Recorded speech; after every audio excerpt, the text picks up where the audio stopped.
hemos visto los días pasados, solamente que de una forma objetiva, para que ustedes vean cómo podemos identificar todo lo que hemos visto en los apuntes previos. En el sistema nervioso existen unas capas membranas emergentes, que son tres: dura madre, aracnoides y vía madre. Son hemoténica de la tapa. Esta dura madre tiene dos hojas, una hoja parietal, una hoja visceral, una que reviste y una que está en contacto con las otras membranas hacia abajo. Luego sigue una capa en la cual existe un espacio importante, que es espacio subaracnoideo, donde circula el líquido cefalorraquídeo, que se produce en los plexos coroides, que hoy los vamos a ver todos. Y abajo de ella una capa íntima y fiel a la sustancia cortical, también que se introduce en el espesor de la sustancia para formar vainas perivasculares o perineuronales, y esa es la vía madre. Tenemos aquí una fibra comisural que viene siendo el cuerpo calloso, que es la fibras comisurales más grandes que tenemos en el sistema nervioso. Y tenemos una sustancia gris periférica, a diferencia de la sustancia gris en la médula, que era central en forma de H. Y una sustancia blanca que acá es central, a diferencia de la médula, que era periférica, con un cordón anterior, lateral y posterior. Y luego de esto tenemos un septum lúcido con unos trígonos olfatorios y una tela coroidea del tercer ventrículo, donde habían tres cosas. Estaban las venas cerebrales internas, ¿sí? Que vienen siendo estas que están acá, los plexos coroides, y estas dos venitas que vamos a estudiar el día de hoy son las que van a formar cada vena cerebral interna, y su mnemotécnico es taco, tálamo estriada y coroidea. Estas dos, una que va por el plexo coroideo se llama vena coroidea, y otra que va entre el tálamo y el cuerpo estriado se llama tálamo estriada. Estas dos se van a unir, como vamos a ver más adelante, para formar las venas cerebrales internas, que finalmente se unen hacia atrás ¿en qué? En la vena cerebral magna, y la vena cerebral magna recibe el seno sagital inferior para formar el seno recto. Y vamos a ver el día de hoy la vena basal de Rosenthal, que trae la sangre de toda la base del cráneo. Muy bien, pasamos a la que sigue.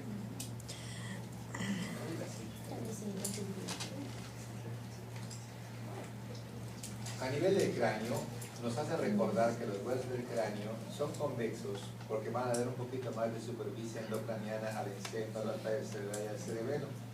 Pero al mismo tiempo recordamos que tiene dos láminas, una lámina externa exocraniana y una lámina interna endocraniana, separado de un tejido trabecular diploide, donde encontramos un montón de venas que se van a llamar frontales, parietales, occipitales o temporales, dependiendo de la localización que tengan, ¿sí? Pasamos a la que sigue. Y luego, cuando vemos la superficie interna y la superficie externa, vemos un seno enorme, que es el seno sagital superior, que va a terminar en la confluencia sinusal, que es en la profundidad del íneo. ¿Está bien? Y luego vemos cómo la aracnoides se va a introducir por medio de las granulaciones aracnoideas de Paccioni para drenar el líquido cefalorraquídeo que circula en el espacio subaracnoideo y que se produjo a nivel de los plexos coroides.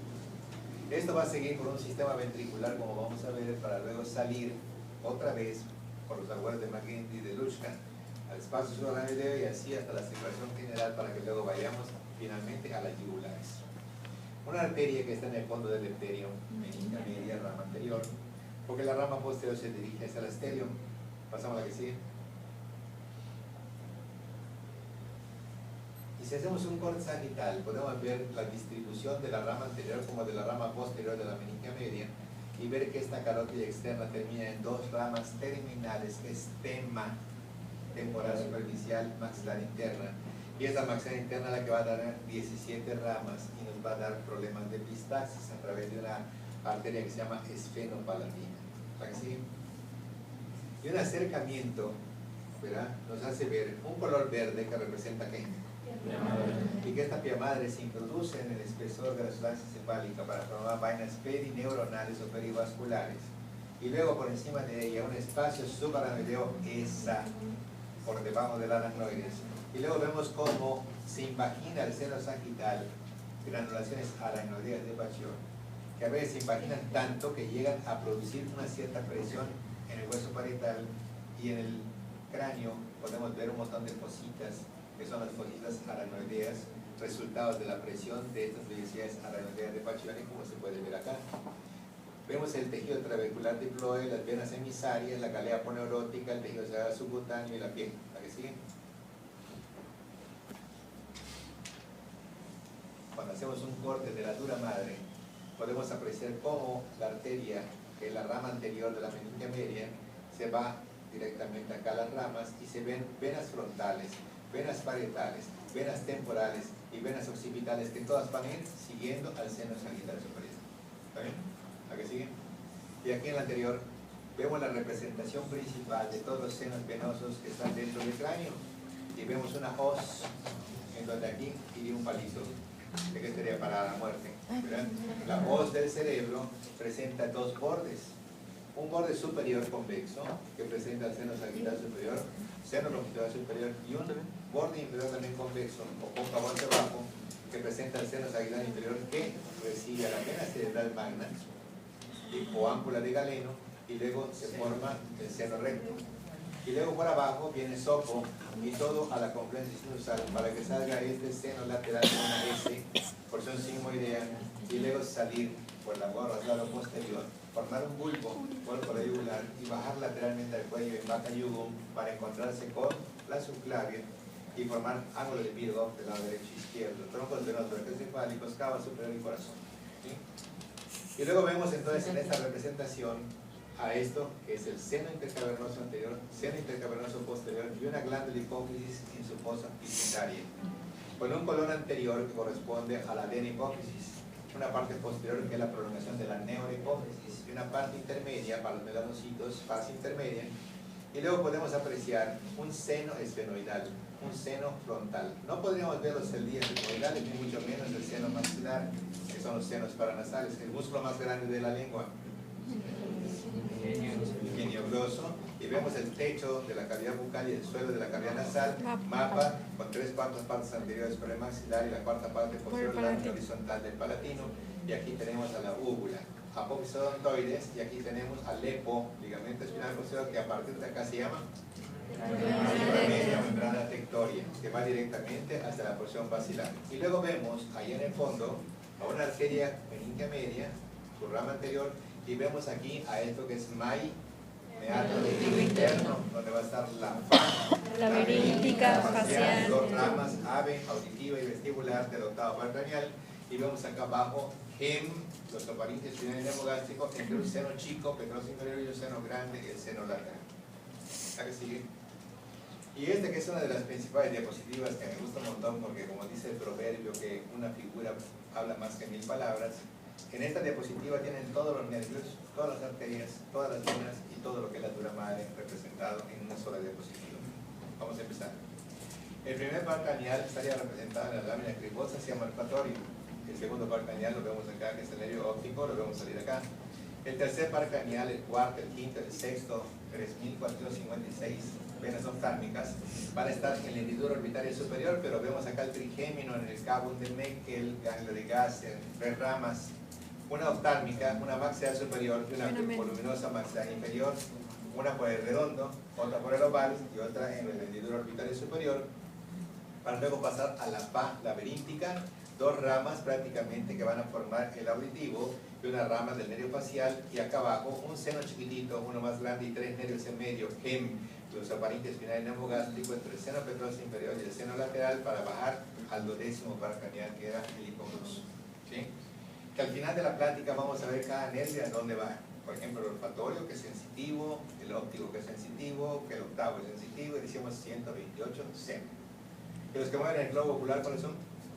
3, 4 y 6 se llaman oculomotores, que junto con el 11 y el 12 se encargan de ser exclusivamente motores. Y el que va a mover nuestro cuello será el 11, que es el espinal, que va al TEC, al trapecio y al esternocleidomastoideo, y el que va a sacar la lengua para la direccional, la derecha o la izquierda, entonces ese es el hipogloso, ¿verdad? Y aquí vamos a encontrar todas las venas importantes, vos y voy, en donde viene vena oftálmica superior, la vena oftálmica inferior, y luego se unen con el seno parietal para formar el seno cavernoso, unido al otro lado por los senos intercavernosos anterior y posterior, y luego seno petroso inferior y seno petroso superior. La dura madre va a formar cuatro cosas importantes dentro del cráneo, dos horizontales y dos verticales. Se va a meter entre un hemisferio y el otro en la cisura interhemisférica para formar, ¿qué, Isabela? La dura madre se mete en la hendidura o ¿cómo se llama? Cisura interhemisférica. Ahí se mete. ¿Qué forma? ¿Qué forma dice? Giselle. No, la dura madre viene y se mete a la cisura interhemisférica. ¿Qué forma?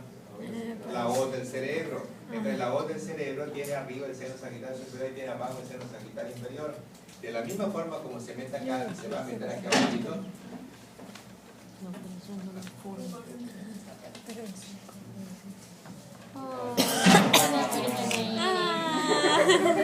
Lo que Misael no se atrevía a hacer durante 20 minutos.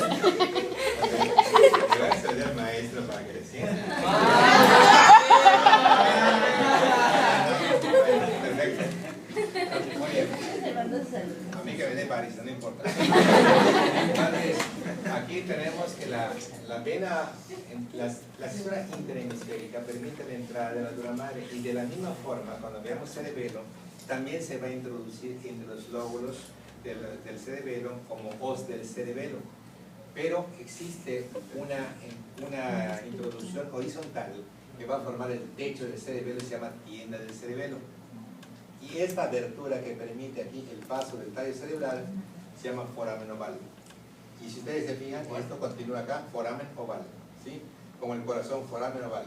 Y esta parte viene y se va a pasar por encima de la hipófisis y forma la tienda de la hipófisis. 4 estructuras va a formar la dura madre dentro del cráneo. 2 longitudinales, o del cerebro o del cerebelo, y 2 horizontales, tienda del cerebelo y tienda de la hipófisis. ¿Correcto? Y es lo que va a formar la dura madre cuando nos toque leer dura madre. ¿A que sigue? Este es un corte frontal, donde vemos aquí lo que es la silla turca y vemos acá la hipófisis y a los lados los senos cavernosos, ¿sí? Y luego vemos acá lo que es el quiasma óptico. Pasa la que sigue.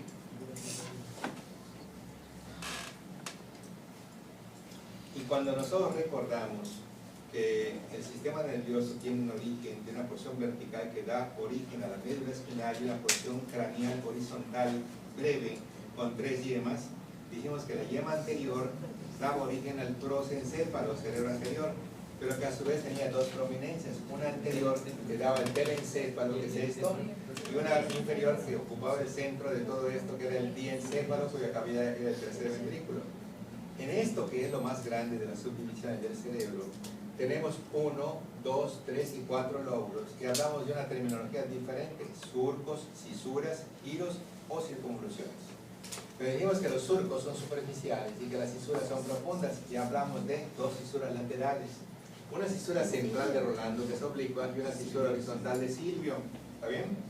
Y como son 2 de este hemisferio y 2 del otro hemisferio, la que queda en medio se llama cisura interhemisférica. Así que en la superficie del telencéfalo tenemos 5 cisuras: interhemisférica, Rolando y Silvio. ¿Está bien? Dependiendo de la cisura de Rolando, lo que queda por delante es el lóbulo frontal, lo que queda por detrás hasta los 4 centímetros previos al final, lóbulo parietal, lo que queda por debajo de la cisura de Silvio, el lóbulo temporal, y los últimos 4 centímetros, lóbulo occipital. ¿Está bien? A una forma grotesca, nuestra representación de la audición estará en este lóbulo temporal. La representación de nuestro equilibrio estará en el lóbulo temporal. La representación de todo nuestro cuerpo estará en el homúnculo, que vimos una caricatura representada en base a sus receptores. La vista estará representada directamente en esta parte, y el pensamiento, la memoria, el lenguaje, articulación de palabras estará aquí adelante en lo que es el jefe, el único motor de los 3 lóbulos. Y aquí aparece parietal, occipital y temporal, el mismo mnemotécnico del asterión: parietal, occipital y temporal, pote, 3 lóbulos sensitivos, y el único motor de movimiento es el anterior, que es el frontal, ¿sí? Ahora bien, vemos nosotros que en este lóbulo hay un